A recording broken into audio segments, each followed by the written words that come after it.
Assalamualaikum warahmatullahi wabarakatuh. Perkenalkan, kami dari kelompok 4, program studi S1 Gizi Universitas Aisyah Yogyakarta. Di sini kami akan menyampaikan apa itu isu diet mutakhir gizi pada remaja. Yes, this is our team. Oke, dengan saya Jihan Salma Heleni. Lalu teman-teman saya, Dian Nuriani, Amalina Fauhan, Devianita Dianda Putri, Stevian Ningsih, Miftahul Jannah, Zalfa Mahdia, Ana Arika, Ramadanti, Farah Lailatul, Gilang Ahnaf, Yunisara, Mutiara Cahya, Fatihatun Nisa, Uswatun Hasanah, dan Gebi Amanda. Selanjutnya, penyampaian materi oleh Gebi Amanda dan Mutiara. Masalah anemia. Remaja merupakan masa transisi di mana masa yang menghubungkan masa kanak-kanak dengan masa dewasa. Masa transisi di mana masa yang ditandai dengan adanya perubahan fisik, emosi, dan juga psikis. Remaja juga merupakan salah satu kelompok yang rentan terhadap definisi zat besi dan dapat mengenai semua kelompok status ekonomi, terutama yang bersosial ekonomi rendah. Masalah gizi yang sering terjadi pada remaja yaitu anemia. Anemia merupakan penurunan kadar hemoglobin di bawah normal akibat dari gangguan metabolisme zat besi. Hemoglobin merupakan parameter yang sering digunakan untuk menunjukkan kejadian anemia. Kadar hemoglobin seseorang yang diperoleh dari hasil pengukuran dengan metode tertentu dan sesuai dengan standar yang telah ditetapkan. Kadar hemoglobin normal pada perempuan yaitu 12-16, sedangkan pada laki-laki yaitu 14-18. Anemia juga disebabkan oleh penyakit infeksi, asupan gizi kurang, kehilangan darah atau mens yang terjadi pada perempuan, dan pengetahuan yang dimiliki. Anemia juga merupakan penyebab debilitas kronik yang mempunyai dampak besar terhadap kesehatan, ekonomi, dan kesejahteraan sosial.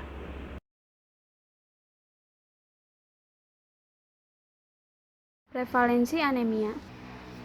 Menurut data dari Riskesdas tahun 2013, menurut jenis kelamin, anemia sering terjadi pada anak perempuan dengan persentase 22,7% dan pada anak laki-laki 12,4%. Kemudian menurut tempat tinggal, anemia sering terjadi di pedesaan dengan persentase 18,5% dan di perkotaan 17,3%. Faktor yang mempengaruhi anemia. Yang pertama, aktivitas. Remaja putri yang aktif memerlukan banyak energi, sehingga kebutuhan nutrisinya pun meningkat. Apabila kebutuhan nutrisi tersebut tidak terpenuhi, maka terjadi kekurangan gizi, salah satunya Fe atau zat besi yang bisa memicu kejadian anemia. Faktor yang kedua adalah asupan gizi. Pada suatu teori disebutkan bahwa asupan nutrisi baik energi, protein, zat besi, maupun vitamin C dapat mempengaruhi terjadinya anemia. Energi dapat dihasilkan oleh berbagai sumber, seperti karbohidrat, protein, dan lemak. Bila asupan karbohidrat sebagai sumber energi utama tercukupi, maka protein yang sebagai sumber energi lainnya dapat berperan dalam fungsi lain, yaitu transport Fe ke dalam sel. Jenis protein yang dapat meningkatkan transport dan absorpsi atau penyerapan Fe adalah protein hewani. Oleh karena itu, kurangnya asupan protein hewani akan mempengaruhi kadar hemoglobin dalam darah. Sedangkan Fe sendiri merupakan zat gizi utama yang berperan penting dalam sintesis hemoglobin. Sehingga, jika kurang asupan Fe, maka hemoglobin pun menurun. Faktor yang ketiga, yaitu pola menstruasi. Kejadian anemia remaja putri cenderung terjadi pada yang memiliki siklus menstruasi pendek dengan durasi panjang. Mengapa? Karena semakin lama berlangsungnya menstruasi, maka semakin banyak darah yang keluar, sehingga Fe dalam tubuh juga semakin berkurang. Apabila kekurangan Fe ini berlanjut, maka akan timbul kondisi iron depleting state, yaitu menurunnya cadangan Fe. Kondisi ini menyebabkan kekurangan penyediaan Fe untuk eritropoiesis. sehingga terjadi kondisi iron deficient erythropoiesis. Karena kondisi tersebut, maka hemoglobin pun akan menurun dan akibatnya terjadi anemia. Faktor yang keempat adalah pengetahuan dan faktor yang kelima sikap tentang anemia. Dua faktor ini saling berikatan. Kenapa? Karena jika memiliki pengetahuan mengenai anemia yang cukup, namun tidak satu pun diterapkan, maka sama saja. Seharusnya dalam masing-masing pribadi mencoba menerapkan informasi-informasi atau pengetahuan yang didapat mengenai anemia. Dampak anemia pada remaja itu ada 3 ya. Jadi yang pertama itu menurunnya kebugaran tubuh. Tubuh itu akan terlihat lemah, letih, lesu, dan tidak berdaya. Untuk yang kedua, menurunnya daya tahan tubuh terhadap penyakit infeksi. Jadi itu lebih mudah terserang penyakit infeksi ya teman-teman. Untuk yang ketiga, cepat lelah. Maka tubuh kita akan menjadi cepat lelah.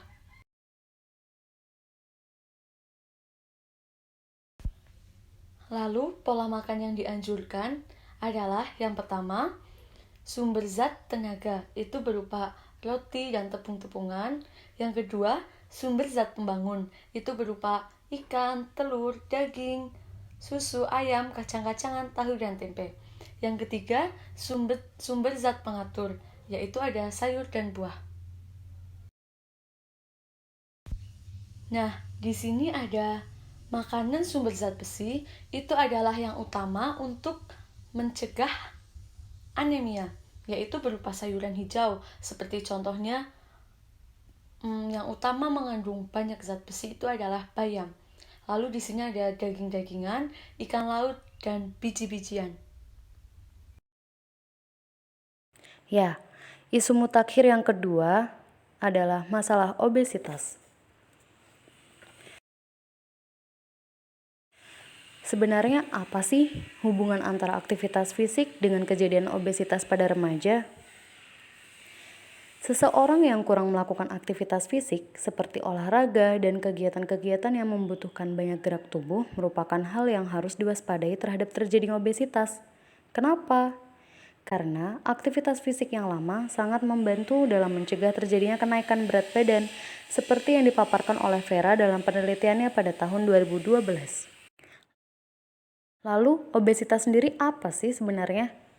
Ya, penumpukan jaringan lemak dalam tubuh secara berlebihan itulah yang disebut dengan obesitas. Jadi, obesitas dapat terjadi karena adanya ketidakseimbangan antara energi yang masuk dengan energi yang keluar.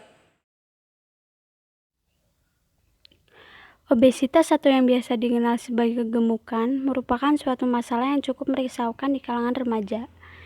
Usia remaja, yaitu usia 10 tahun hingga 18 tahun, merupakan periode rentan gizi karena berbagai sebab. Yaitu pertama, remaja memerlukan zat gizi yang lebih karena peningkatan pertumbuhan fisik. Yang kedua, adanya perubahan gaya hidup dan kebiasaan makan. Dan yang ketiga, remaja mempunyai kebutuhan zat gizi khusus, contohnya kebutuhan atlet. Kebiasaan makan yang berubah salah satunya terjadi karena adanya globalisasi secara luas. Remaja merupakan salah satu kelompok sasaran yang beresiko mengalami gizi lebih. Gizi lebih pada remaja ditandai dengan berat badan yang relatif berlebihan bila dibandingkan dengan usia atau tinggi badan remaja sebaya. Sebagai akibat terjadinya penimbunan lemak yang berlebihan dalam jaringan lemak tubuh.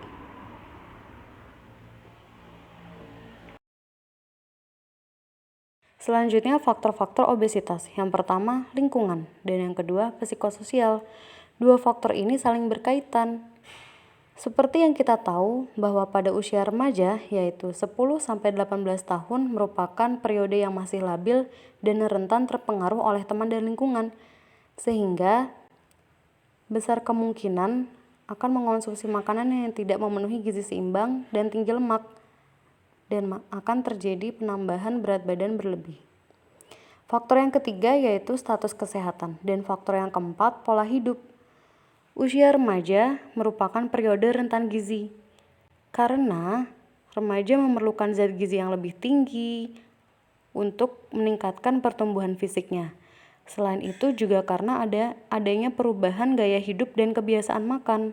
Jadi, kebiasaan makan bisa berubah karena adanya globalisasi secara luas.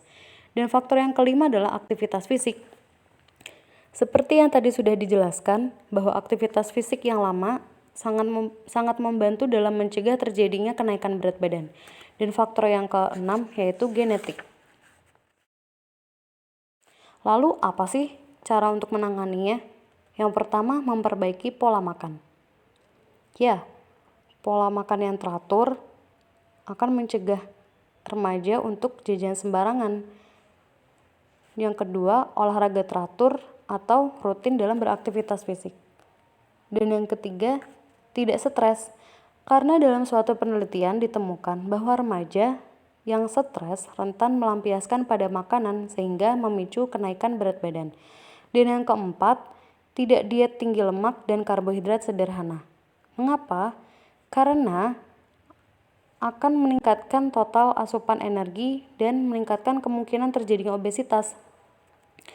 Dan cara yang kelima yaitu membiasakan sarapan. Karena jika remaja tidak sarapan, maka akan jajan sembarangan, yang mana jajanan tersebut biasanya tinggi lemak.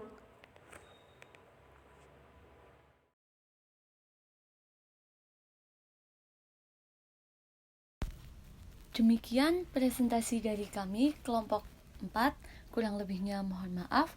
Wassalamualaikum warahmatullahi wabarakatuh.